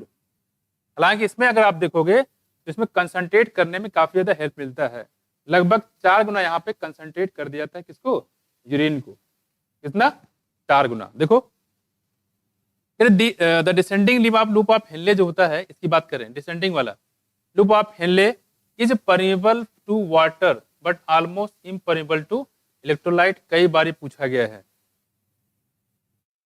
जो डिसेंडिंग वाला पार्ट होता है वो सिर्फ किसके परमिएबल है बताओ, वाटर के लिए, लेकिन बाकी चीजों के लिए कैसा होता है, ये इम्परमिएबल होता है। तो यूं कहो कि डिसेंडिंग लिम्ब में सिर्फ और सिर्फ वाटर का एब्जॉर्प्शन होता है, बाकी किसी चीज का नहीं होता है। उससे क्या होगा देखो आप, and this concentrate the filtrate. इससे क्या होगा, जो फिल्ट्रेट होगा किसी भी चीज से, अगर आप पानी निकालते जाओ कैसा होता जाएगा, वो कंसंट्रेट हो जाएगा, डाइल्यूट हो जाएगा, कंसंट्रेट होता जाएगा, पानी निकालते जाओगे।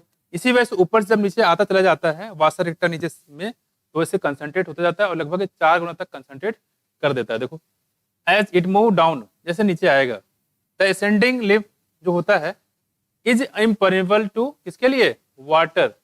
ये कह रहे हैं वाटर के लिए इम्परमिएबल होता है but allow transport of electrolyte actively और पैसिवली। लेकिन ये इलेक्ट्रोलाइट का जो ट्रांसपोर्ट होता है कैसे करता है, ये एक्टिवली या पैसिवली करता है, उसके लिए परमिएबल होता है। तो कहने मतलब जो डिसेंडिंग लिम्ब है ये वाला, ये जो होता है किसके लिए, सिर्फ वाटर के लिए होता है, और ये किसके लिए होता है, देखो इलेक्ट्रोलाइट के लिए होता है, सोडियम पोटेशियम कैल्शियम इस सब के लिए। मैं कुछ तो इलेक्ट्रोलाइट के लिए यहाँ पे होता है, इस पर थोड़ा ध्यान रखिएगा, ठीक है। तो ये होता है वाटर के लिए और ये हो जाएगा हमारा इलेक्ट्रोलाइट के लिए। तो ये असेंडिंग याद रखिएगा, इसमें पानी का एब्जॉर्प्शन नहीं होता है, इसमें इलेक्ट्रोलाइट का एब्जॉर्प्शन नहीं होता है। ये पूछा भी जाता है कि असेंडिंग किसके लिए होता है और डिसेंडिंग किसके लिए होता है। तो डिसेंडिंग सिर्फ और सिर्फ किसके लिए, वाटर के लिए। असेंडिंग किसके लिए बताओ, इलेक्ट्रोलाइट के लिए। ये खास तो ध्यान रखिएगा। और पीसीटी किसके लिए, पीसीटी सबके लिए, पीसीटी क्या है, वो सबके लिए एब्जॉर्प्शन होता है। यहाँ देखो therefore as the concentrated filtrate pass upward, जैसे ऊपर चलता चला जाता है, इट गेट्स डाइल्यूटेड।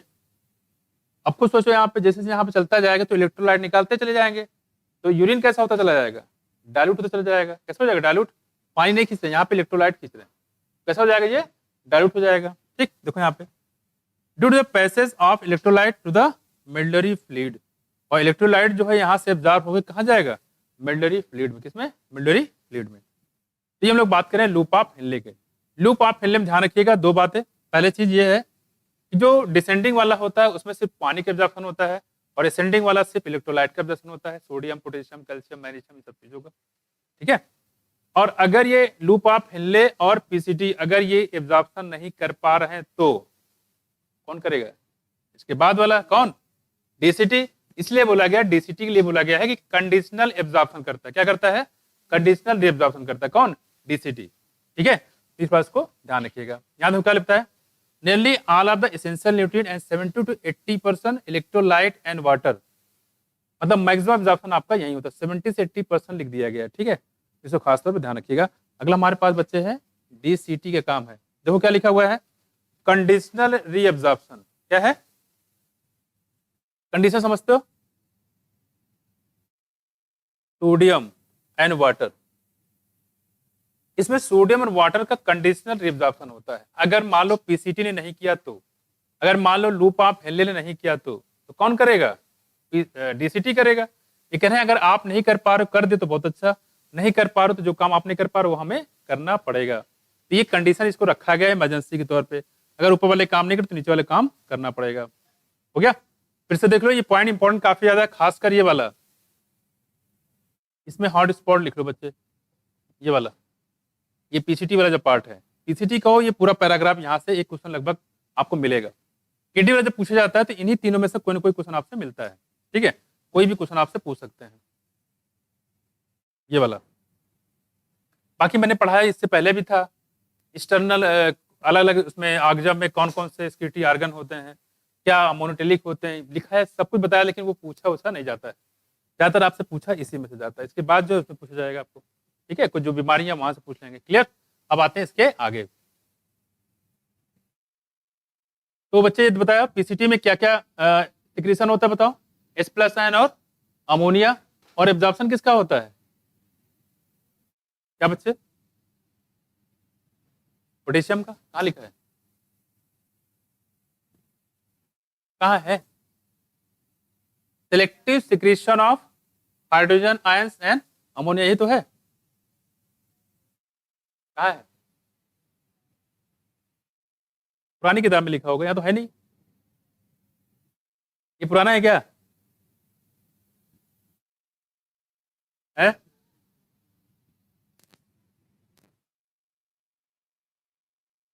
ठीक है ठीक है ठीक है, नहीं सही कह रहे हो, सही कह रहे हो। देखो पोटेशियम, H+ और अमोनिया, इनका सिक्रीशन होता है। ठीक है,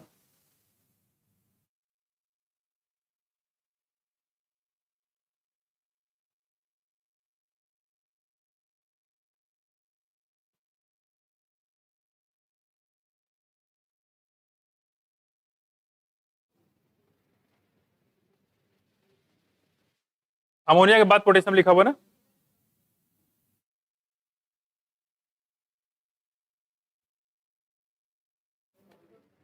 ठीक है, देखो देखो देखो, थोड़ा मेरी बात सुनो, मेरी बात सुनो। ठीक है, पोटेशियम लिख लो उसमें। देखो जो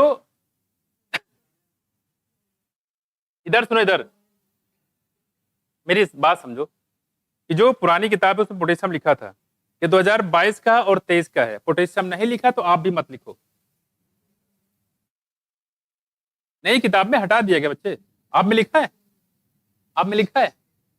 ठीक है, ये 2000 किसका है? देखो 22 और 23 का है? हटा दो उसको, हटा दो। मेरी बात सुनो इधर, जैसे पिछले साल उसमें जो पुरानी किताबें थी उसमें लिखा हुआ था, क्या नाम आपके, ये फ्रक्टोज फाइसिलेटेड डिफ्यूजन में।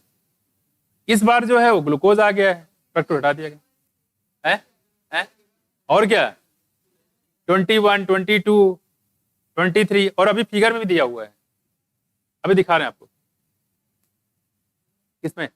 अभी बता रहे हैं, फिगर को देख के बता रहे हैं फिलहाल। मेरी बात तो सुनो, अभी फिगर, जब फिगर की बात करें तो वहां पे बता देंगे। फिलहाल इतना ध्यान रखो कि जो इसमें लिखा हुआ, देखो जब एग्जामिनर बनाता है तो वो फिगर पे बहुत मुश्किल से ध्यान देता है। तो अगर टेस्ट में से देख लीजिएगा, इसमें वैसे H+ आयन और अमोनिया ही है। ठीक है, पुरानी किताब में पोटेशियम भी था, इन लोगों ने टेस्ट तो हटा दिया। क्या जरूरत पड़ेगी टेस्ट से हटा दिए लोग? अभी तक तो था पोटेशियम, पोटेशियम लिखा था अमोनिया के बाद, पुरानी किताब में लिखा होगा। अब इन लोगों ने हटा दिया है, इसका मतलब ये हट गया है। अब हो सकता है आगे आने वाले समय में जो फिगर है ना उससे भी गैप कर देंगे। और हमने बार बार बताया कि ये लोग फिगर नहीं देखते, बीच में देखते हैं, यहाँ जो लिखा रहता है उसको देखते हैं। जैसे टिग्मेना वाला बताया था हमने, प्रोनोटम वाला, फिगर के हिसाब से क्वेश्चन गलत है। लेकिन जो टेस्ट हिसाब से लिखा है उस हिसाब से दिया हुआ है, उसमें आया? तो जो लिखा हुआ चीजें रहती उसी में थोड़ा ध्यान रखिएगा, ठीक है। आगे देखो, बात नहीं करो। तो आप लोग इसमें नहीं लिखा तो अभी मत लिखिए फिलहाल, ठीक है। और फिगर के बेस पे क्वेश्चन आएगा तो वहां पे देखा जाएगा उसमें। देखो अगला हमारे पास क्या बच्चे, डिजिटल काउंटेड ट्यूब्यूल। आप पोटेशियम ना लिखो, टेस्ट में पोटेशियम नहीं कंसीडर करेंगे। और अगर ऐसा कोई ऑप्शन आए जैसे पोटेशियम भी आ जाए, वैसे देंगे नहीं, वैसे डिस्प्यूटिंग क्वेश्चन नहीं देते हैं। देखो अगला हमारे पास है, देखो DCT, digital counted tubule, DCT. ये लोग जो है हर महीने हर हफ्ते चेंज करते रहते हैं, धीरे से चुपके से हटा देंगे और चिपका देंगे अलग से, ठीक है। लेकिन जो एग्जामिनर उठाएगा वो लेटेस्ट करंट जो एनसीईआरटी होगी वही उठाएगा, उसे से बनाएगा, जो लिखा रहेगा उस हिसाब से किताब होगा, वो क्वेश्चन होंगे। देखो यहाँ लिखा है conditional reabsorption of sodium and water take place in this segment. यहाँ देखो कह रहे इसमें जो सोडियम का और वाटर का इसमें क्या होता है, देखो रिएब्जॉर्प्शन होता है। एक वर्ड याद रखिएगा, कंडीशनल है। Place in this segment, DCT is also capable of reabsorption of bicarbonate. याद रखिएगा पीसीटी में भी रिएब्जॉर्प्शन हुआ था, बाइकार्बोनेट का डीसीटी में भी होता है। और देखो क्या कह रहे हैं, कह रहे selective secretion of hydrogen, potassium and ammonia. यहां देखो पोटेशियम तो दिया हुआ है, यहां से तो नहीं हटाया, वहां से हटा दिया, इसका मतलब चीजें होंगी, ठीक है। Maintain pH and sodium potassium balance in blood, ठीक है। तो ये कह रहे हैं, इसको ध्यान रखिएगा। तो कहने मतलब इसको हम अगर हम देखें कलेक्टिंग देख लेते, इसके बाद हम करते हैं, आपको बता देते हैं एक साथ करके। तो बाइकार्बोनेट का एब्जॉर्प्शन यहाँ भी होता है, ठीक है, और साथ साथ में पीसीटी में भी होता है ना। क्या हुआ, क्या चीज, कहाँ पे? हाँ, अरे तो पहला पार्ट होगा ना, वहां से छूट जाएगा तब उसका होता है एब्जॉर्प्शन। दोबारा एब्जॉर्प्शन हो तो क्या बोलेंगे हम लोग, रीएब्जॉर्प्शन। तो वो चीजें हैं वहां पे, ठीक है, बाइकार्बोनेट। तो यहाँ पे हम लोग बात करें यहाँ पे इसकी, अब देखते हैं इसके आगे कंडीशनल रिएब्जॉर्प्शन, याद रखिएगा। कलेक्टिंग डक्ट, कलेक्टिंग डक्ट देख लो, फिर एक साथ हम इसको लिखवा देते हैं।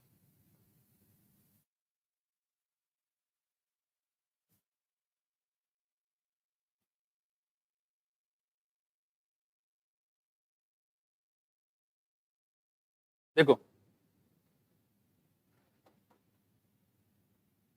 यहाँ देखो कह रहे हैं कलेक्टिंग डक्ट, तीसरी की बात करें। देखो कलेक्टिंग डक्ट, हालांकि ये रीनल ट्यूब्यूल का पार्ट नहीं होता, फिर भी देख लेते हैं यहाँ पे। This long duct extends from the cortex of the kidney, ठीक है, to the inner part of the medulla, ठीक है, मेडुला के इनर पार्ट तक होता है। Large amount of water, large amount of water, यहाँ पे लार्ज लिखा, आपसे पूछे maximum absorption of water only, कहाँ होगा एब्जॉर्प्शन, ये है कलेक्टिंग डक्ट, यहाँ पे होगा, यहाँ लिखा large amount of water, maximum नहीं है। पीसीटी में, पीसीटी में बोलो, क्या बोलोगे पीसीटी पे? अगर ये पूछता है only maximum absorption of water कहाँ होता है, ओनली सिर्फ वाटर का एब्जॉर्प्शन।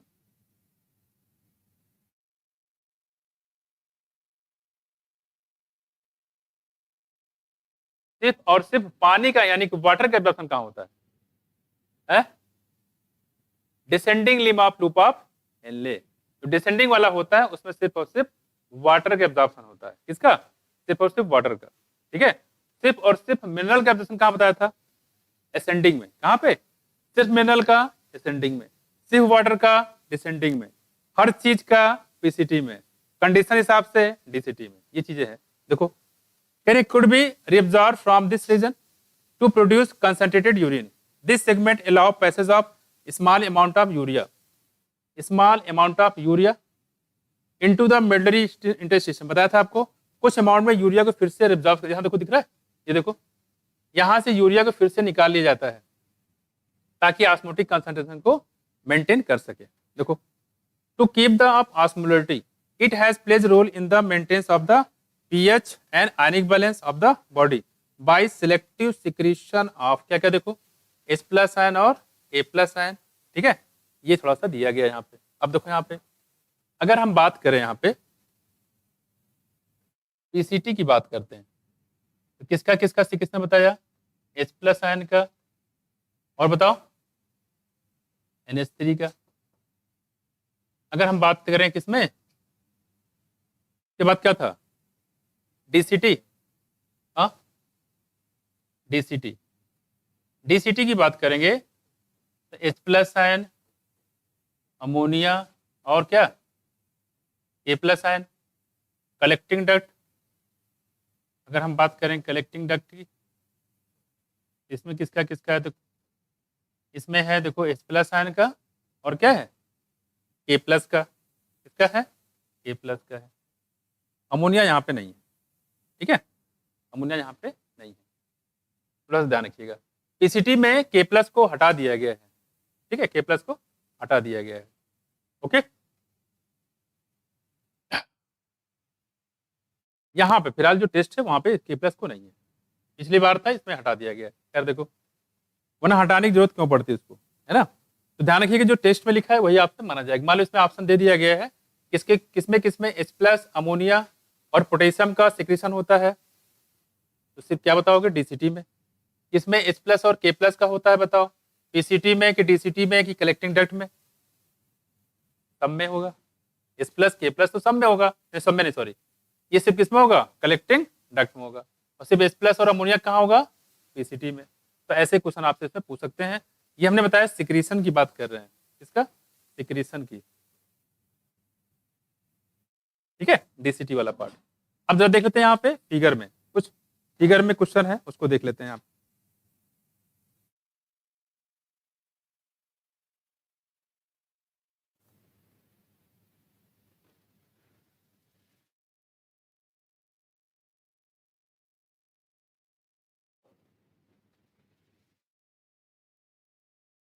वैसे लोग जो लिखा रहता है उसी को ज्यादा थोड़ा सा तवज्जो देते हैं, लेकिन जो यहाँ पे नहीं रहता उसको ज्यादा ध्यान नहीं देते हैं लोग। देखो यहाँ पे कैसे एग्जाम्पल के तौर पर जब भी बता रहे थे,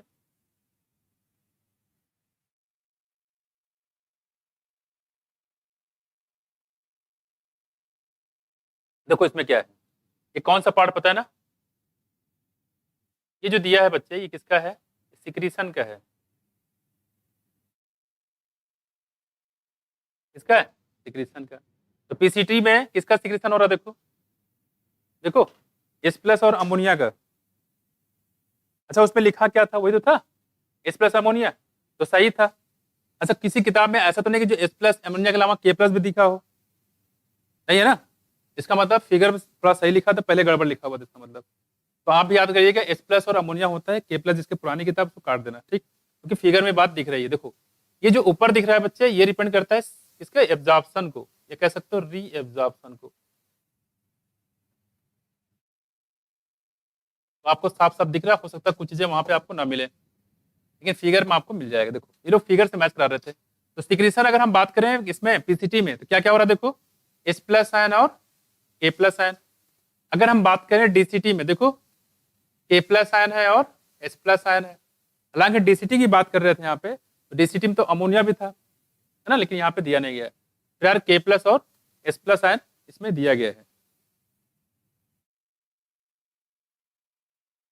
ठीक है, ठीक है, ये हो गया यहाँ पे। तो ये हम लोग जो बात कर रहे हैं यहाँ पे किसकी है, ये सिक्रीशन की है,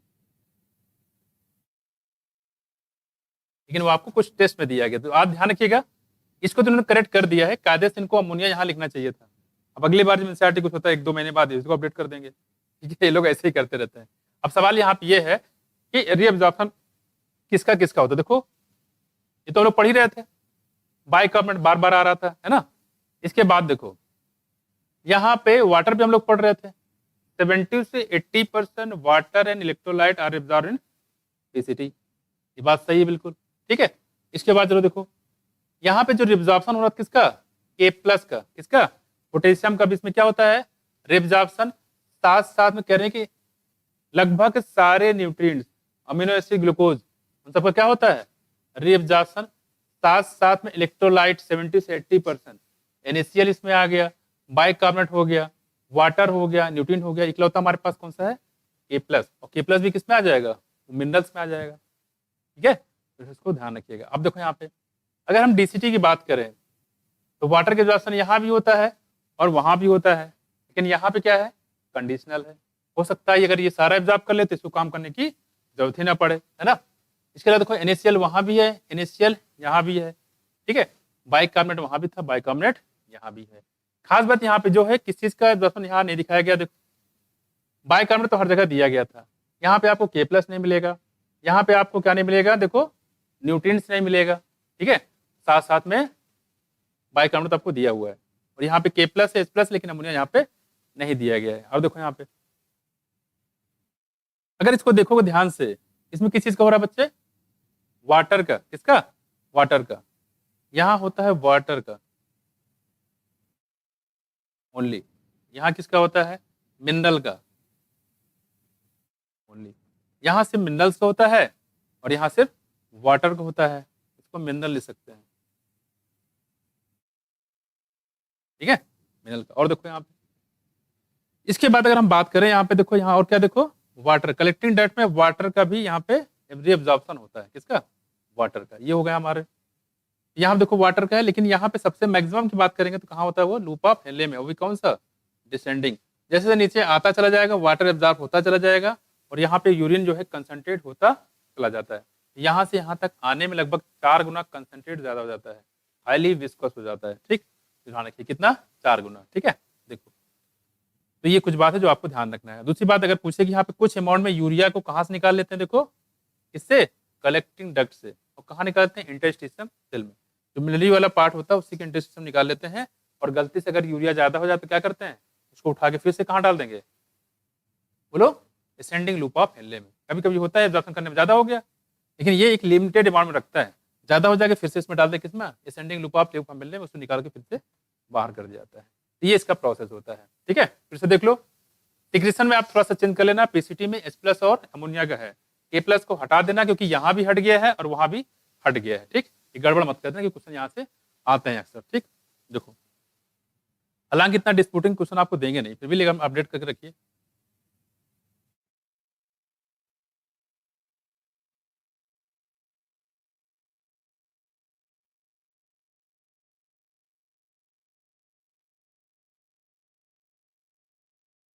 अब बात करें mechanism of concentration of filtrate, उसको कैसे इसको फिल्टर करते हैं, इसके प्रोसेस की बात कर रहे हैं आप, देखो।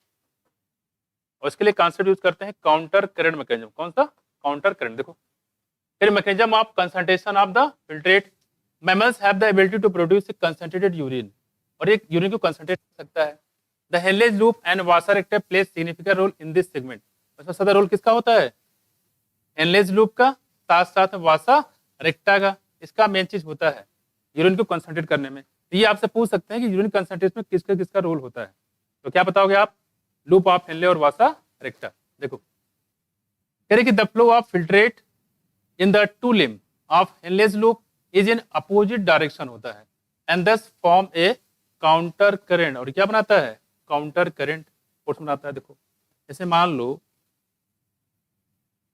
सपोज दैट ये हमारे पास है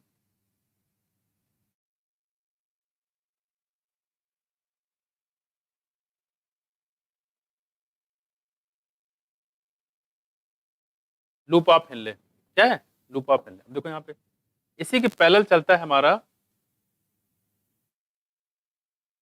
क्या, वासा रेक्टा, ये ऐसे।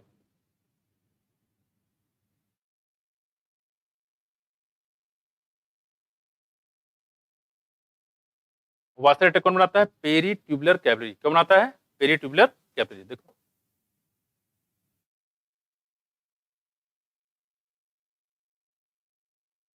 लूप ऑफ हेनले होता है, और यहाँ पे हो जाएगा आपका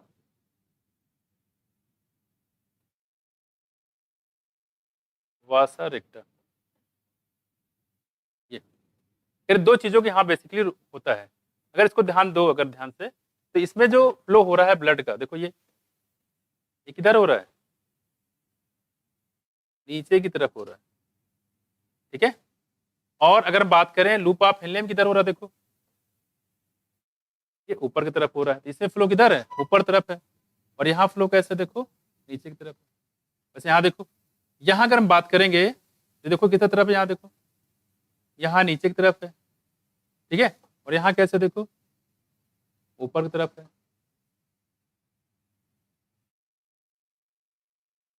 ये है, ठीक है। तो कह रहे हैं कि ये देखो यहाँ पे वासा रेक्टा की बात करते हैं, तो वासा रेक्टा में ब्लड का फ्लो किधर है, नीचे की तरफ है, और यहाँ किधर है, ऊपर तरफ है। तो होता क्या है यहाँ पे, इस ब्लड में मान लो कोई चीज रह गया है, मान लो यूरिया रह गया है, ये कहाँ से आ रहा है, ग्लोमेरुलस से आ रहा है। तो ग्लोमेरुलस एब्जॉर्प्शन वो सिक्रीज पूरा फिल्ट्रेशन हो गया था, लेकिन कभी कभी कुछ बचे रह जाते हैं, जो बचे रह जाते हैं वो यहाँ पे उनका एब्जॉर्प्शन हो जाता है फिर से। जैसे यहाँ देखो, यहाँ से जो अगर मान लो यूरिया हो गया, तो यूरिया से यहाँ निकाल के कहाँ डाल देंगे, देखो लूप ऑफ हेनले में, कौन सा, एसेंडिंग वाले में। लेकिन ऐसा भी हो सकता है कि जो लूप ऑफ हेनले है, यहाँ पे ग्लूकोज निकल आया हो जल्दी से, तो इस ग्लूकोज को यहाँ पे डाल दिया जाएगा ब्लड में, क्योंकि ग्लूकोज हमारे लिए जरूरी है। तो कभी कभी बाद में याद आता है कि अच्छा वो तो हमारे लिए जरूरी था, लेकिन वो भी फिल्टर हो गया, तो उसको निकाल के तुरंत फिर से एब्जॉर्प्शन कर लेंगे। तो आपको यहाँ से यहाँ तक पूरा प्रोसेस में यही होता है कि जो खराब की चीजें हैं फिर से दोबारा रिचेक कर लिया जाता है। अगर कोई खराब चीजें अगर यहाँ पे ब्लड में फिर से बचा हुआ है, तो फिर से यहाँ पे फिल्ट्रेशन कर लेंगे। उसके बाद जैसे यहाँ पे ये पता चल गया, यहाँ पे कोई अच्छी चीज जो है जो फिल्टर हो गया ग्लोमेरुलस से, तो उसको फिर से यहाँ पे किस में डाल देंगे, बोलो, ब्लड में डाल देंगे। कहाँ डाल देंगे, ब्लड में, ठीक है। ये थोड़ा सा ध्यान रखेंगे। फॉर एग्जाम्पल इसे बताएगा यहाँ पे, जैसे यूरिया की बात कर लें, अगर ब्लड में यूरिया रह गया है, ये यूरिया कहाँ डाल देंगे, देखो इसमें डाल देंगे। और अगर मान लो यहाँ पे ग्लूकोज आ गया है, इस यहाँ ग्लूकोज है फिल्टर करने के बाद भी, तो कहाँ डाल देंगे इसको, ब्लड में। देखो, तो अगर ग्लूकोज रह गया है जो उसको फिल्टर हो जाना चाहिए था, सॉरी फिल्टर नहीं होना चाहिए था, अगर वो फिल्टर हो गया इसमें, तो उसको उठा के फिर से कहाँ डाल देंगे, ब्लड में। ब्लड से फिर हमारी बॉडी में वापस चला आएगा। मतलब ये कहने मतलब बाद में अगर ये पता चलता है कि नहीं कुछ मतलब की चीज जो थी हमसे वो फिल्टर हो गई जो नहीं होना चाहिए था, तो फिर से इसको रिएब्जॉर्प्शन कर लिया जाता है। इसको बोलते हैं काउंटर करंट मैकेनिज्म, क्योंकि यहाँ पे देखो ब्लड का फ्लो नीचे की तरफ है, और जो फ्लूइड है लूप ऑफ हेनले में ये अपोजिट डायरेक्शन में जा रहा है। अपोजिट डायरेक्शन में जब जाएगा तो इसमें क्या होता है, बिल्कुल एक फोर्स जनरेट होता है, और फोर्स जनरेट होने की वजह से इधर का जो सब्सटेंस इधर आ जाता है, और इधर का सब्सटेंस इधर चला जाता है।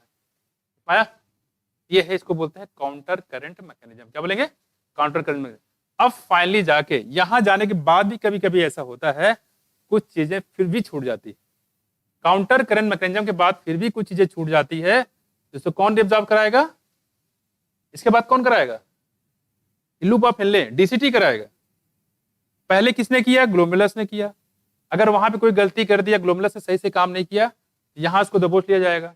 और यहां भी नहीं करेगा तो फिर कौन करेगा, फिल्टर, डीसीटी कर लेगा। तो कई स्टेप यहाँ बताया गया है जहां पे कहीं से वो बच के नहीं जा सकता है, कहीं कैसे उसको एब्जॉर्ब कर ही ले जाएगा। इस तरीके से जब यहाँ से निकल जाएगा, पीसीटी से निकल जाएगा, सॉरी डीसीटी से, तब जाके जो यूरिन बनता है उसको हम लोग बोलेंगे मेनली वही यूरिन होता है।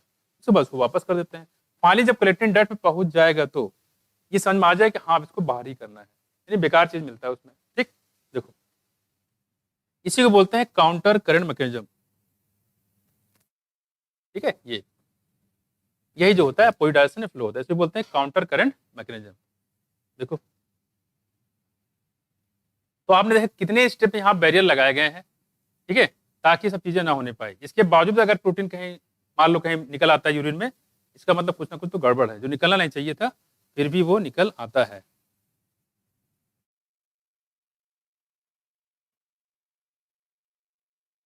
देखो कह रही कि also in counter current patterns, इसकी बात करें यहाँ पे, यानी कि अपोजिट डायरेक्शन में। देखो counter current pattern, the proximity between the Henle loop and vasa रेक्टा।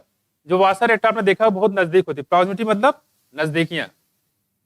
Henle loop और वासा रेक्टा इसी वजह से बहुत ही नजदीक रहते हैं, इसको बोलते हैं प्रॉक्सिमिटी, नजदीकियां।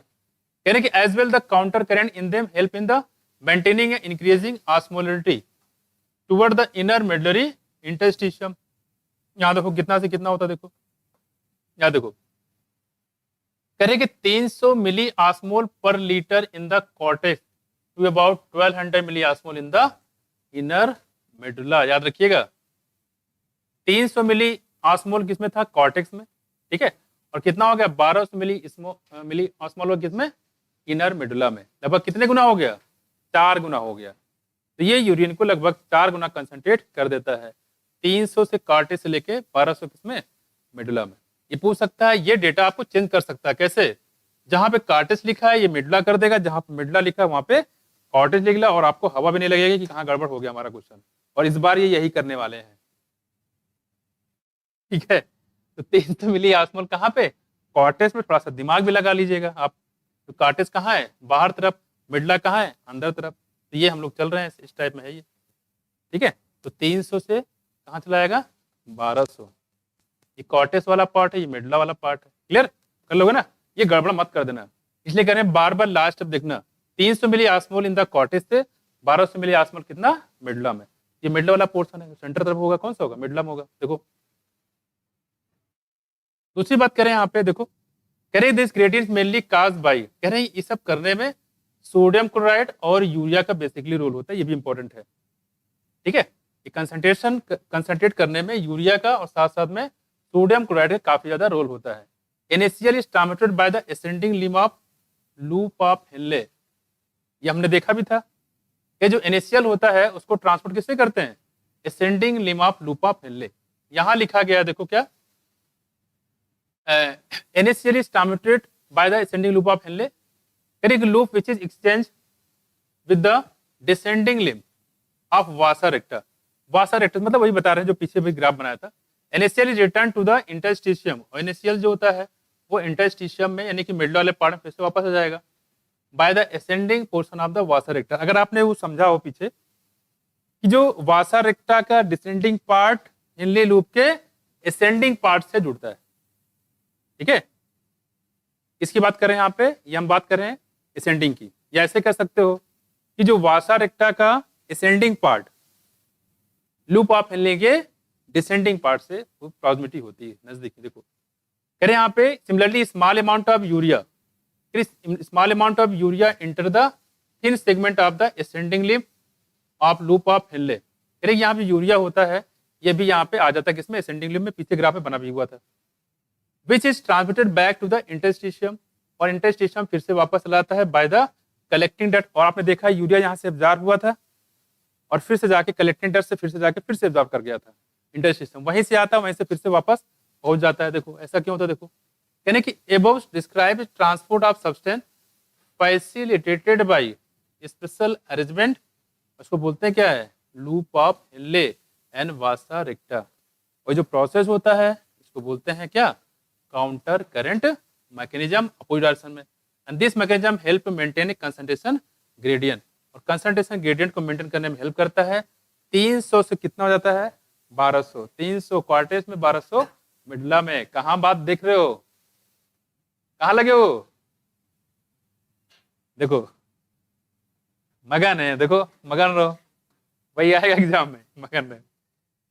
इधर क्लास चल रही, उधर एक अलग से क्लास चल रही। देखो अब समझो ध्यान से बच्चे, देखो यहाँ पे दिया है जो वासा रेक्टा इन्होंने अलग कर दिया है, हमने पूरा नजदीक बना दिया था, यहाँ क्या अलग कर दिया है। जो वासा रेक्टा का पार्ट है किसका है, देखो नेफ्रॉन का। यहाँ कितना था कॉर्टेक्स में, देखो 300 था, और यहाँ कितना होगा देखो 1200 हो गया, लिखा हुआ है 1200 मिली ऑस्मोल पर लीटर, ठीक है। और देखो यहाँ पे 300 से कितना होगा देखो 600, और 600 कितना होगा देखो 900, और फिर कितना हो गया 1200। लगभग क्या हो रहा है, डबल होता जा रहा है 3 से 600, 6 से 300 ये बढ़ता जा रहा है। 300 4 स्टेप में बढ़ते हैं, ठीक है। 300 4 स्टेप में बढ़ते हैं। 300 600, 600 से 900, 900 से 1200, यानी कि 300 मिली ऑस्मोल जो है ये 4 बार में बढ़ता है और जाके पहुंच जाता है कितना, 1200 मिली ऑस्मोल। तो इसको भी थोड़ा ध्यान रखिए कि 300 से 1200 डायरेक्ट हो जाता है कि 3-4 स्टेप में होता है, 4 स्टेप में होता है। देखो 300 से 600, 600 से 900, 900 से 1200, ठीक है। ये कुछ डेटा है। अब देखो यहाँ पे ये लूप ऑफ हेनले आपको दिखाया गया, यहाँ देखो ये वासा रेक्टा का पार्ट है, उसमें हमें कोई मतलब ही नहीं दे रहा है। देखो नेफ्रॉन की बात कर रहे थे यहाँ पे, ठीक है। और नेफ्रॉन के पीछे हम लोग पढ़ ही चुके हैं, इसमें अलग से कुछ ऐसा है नहीं। देखो यहाँ पे ये आपका कलेक्टिंग डक्ट लगातार वाटर को हम निकाल रहे हैं, देखो यहाँ यूरिया को भी निकाला, ठीक है। और देखो यहाँ पे ये हमने बताया कि जो यहाँ से NaCl निकल रहा है बच्चे, कहाँ जा रहा है पता है, NaCl निकल कहाँ जा रहा है, लूप ऑफ इसमें वासा रेक्टा में, और ये वासा रेक्टा से फिर बाहर हो जाएगा। देखो यहाँ से जाएगा इसमें वासा रेक्टा से नीचे आएगा, सॉरी कहाँ जाएगा, नीचे आएगा। ये आपको लिखा हुआ कौन सा, ये असेंडिंग हो गया, और ये कौन सा है, ये डिसेंडिंग हो गया। तो NaCl लगातार यहाँ से क्या एब्जॉर्ब हो रहा है, कहाँ जाएगा, वासा रेक्टा में, ठीक है। इसके बाद देखो यहाँ पे दिखाया जाए सिर्फ वाटर का दिखाया गया, वाटर यहाँ भी, वाटर यहाँ पे है, ठीक है। यहाँ पे वाटर मैंने बताया था, यहाँ पे डिसेंडिंग वाला सिर्फ वाटर के लिए और असेंडिंग वाला सिर्फ किसके लिए, मिनरल के लिए, ठीक है। और कलेक्टिंग डक्ट की बात करें, यहाँ भी वाटर का एब्जॉर्प्शन होता है।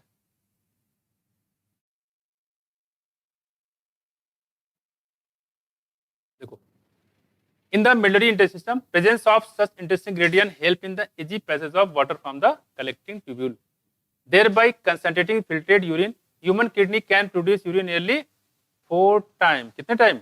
4 टाइम, लगभग 4 गुना. यहाँ पे कह रहे हैं कि लगभग 4 गुना कंसेंट्रेट कर सकता है. यहाँ देखो, human kidneys can produce nearly 4 time concentrated than the initial filtrate form. लगभग 4 गुना ये कंसेंट्रेट कर सकता है. ये हम लोग बात करते हैं यहाँ पे आपके काउंटर करंट मैकेनिज्म का. अगले कहाँ पे? Regulation of kidney function. देखो, कह रही कि functioning of the kidneys is efficiently monitor and regulated by hormonal feedback mechanism involving the hypothalamus. क्या है? हाइपोथैलेमस. हाइपोथैलेमस से कुछ काम हम लोग पीछे पढ़ चुके हैं. पढ़ा था? क्या काम था? जीएनआरएच. बिल्कुल, जीएनआरएच था कि एफएसएच भी था?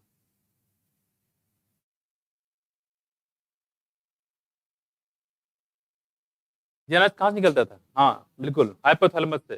फिर क्या होता था? पिट्यूटरी को आदेश देता था, तो क्या निकलता था? एफएसएच और एलएच.